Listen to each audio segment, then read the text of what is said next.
Hello everyone, MC Tammer here with another video tour of my work in progress vault, Vault 826. Today I'm going to be showing you the residential level where, as the name implies, the residents live. One of my design goals for this mod was to not fall into that video game trope where well, you know how sometimes in a game you might have to shimmy up a fire escape, climb through a window into a hallway, and then at the end of the hallway there's a single door that leads to the roof? That kind of level design bugs the crap out of me, and I didn't want to do that here. Are you okay? In fact, you know what? I'm gonna go off on a mini rant here.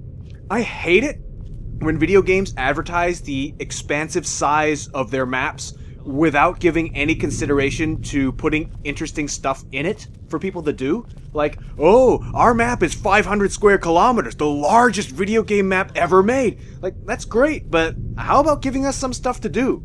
You know? Like, I would be perfectly happy going back to, like, Grand Theft Auto 3 sized maps if it meant that every building could be entered and every floor could be explored. Hello. Hey. But anyway, getting back on track here, since every room on this level is accessible, one of the biggest challenges I faced was how frustrating it was to navigate.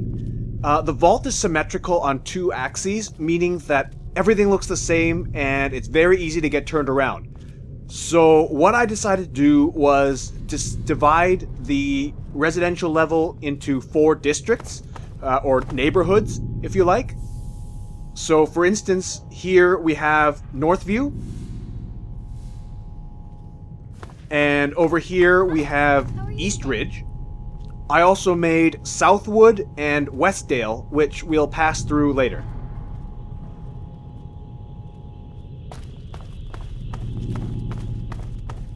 Hi, how are you today? One thing you'll notice that's different about this vault is that the doors have windows instead of them. I felt this gave it a more domestic feel, so that, like, if a neighbor knocks on your door, you can peek out and see who it is, instead of having a solid industrial metal door in the way.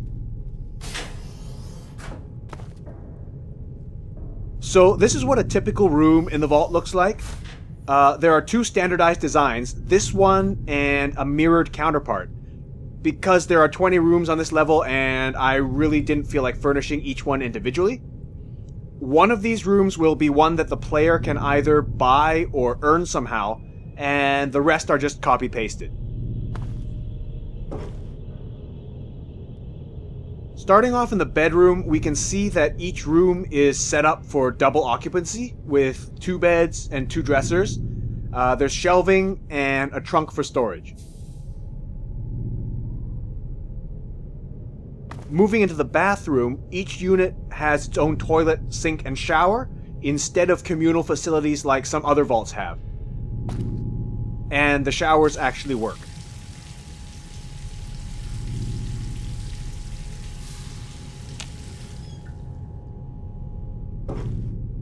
And then in the main living area, we have a desk, a sitting area, and a dining table.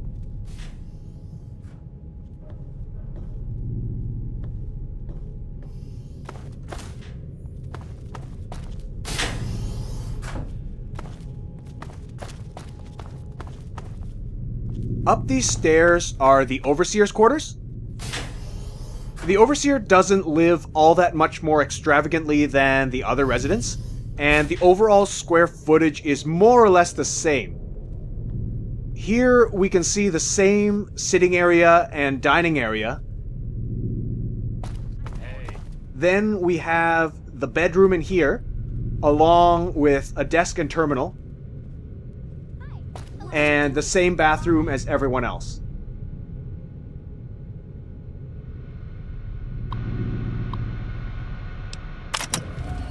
And of course, this is that same secret elevator that I showed you last time, leading up to the Overseer's office on the administration level. Are you okay?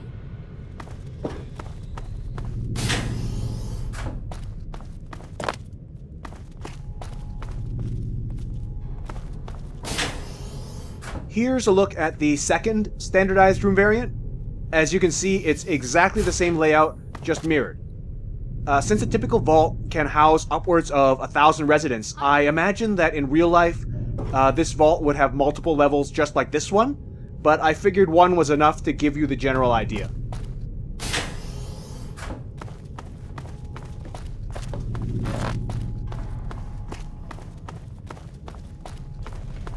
And here in the middle, we have the colonnade, which is a public area that I imagine serves the same function as a park, where people can hang out and socialize, kids can run around, etc.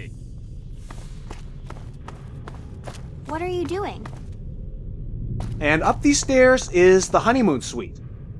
Now, in a post-nuclear apocalypse where 95% of the human population is dead, procreation becomes a civic duty. Hello. But living underground in an oppressive, industrial concrete bunker can be a real mood killer, so I wanted to make a special room that could be rented as an escape from your everyday surroundings. Are you okay? So as you can see, it's furnished much more luxuriously than a typical unit, so that time spent here has more of a sense of occasion. Hey. We have a novelty heart-shaped bed, Oh no. velvet curtains, Hello. latticework dividers, and chiseled stone walls.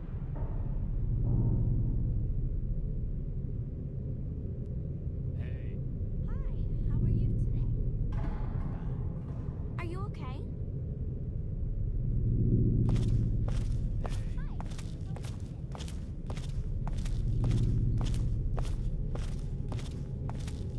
Moving into the bathroom, the centerpiece is this hot tub, which you can actually sit in.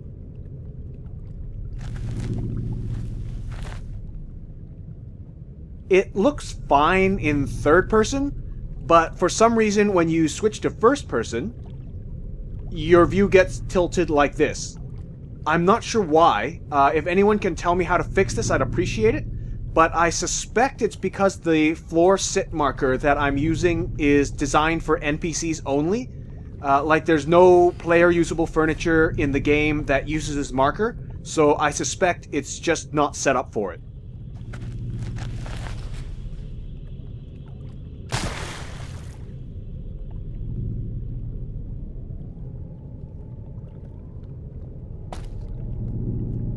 The shower is behind this giant window here, visible from the bedroom if you're into that whole voyeuristic thing.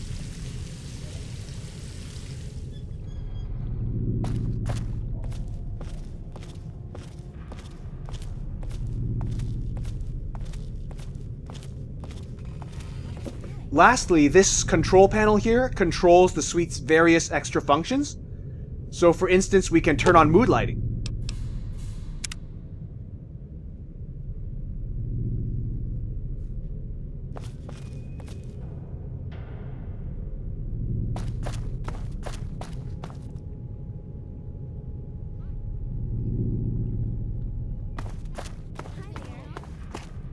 There's also a fireplace to give it that romantic fireside ambience. I'm bored. So long.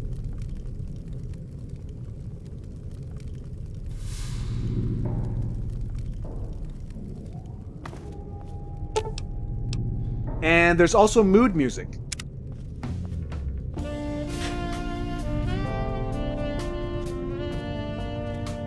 Hello.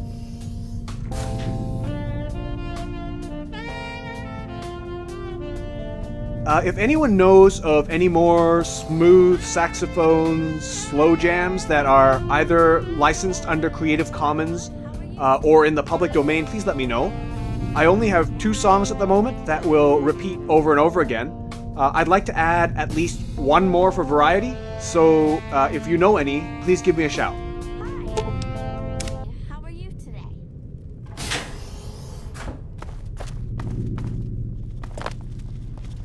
One more feature that I've added since last time is a day-night cycle. The hours between 8 p.m. and 6 a.m. are considered nighttime, and when that threshold is crossed, the main lights go off.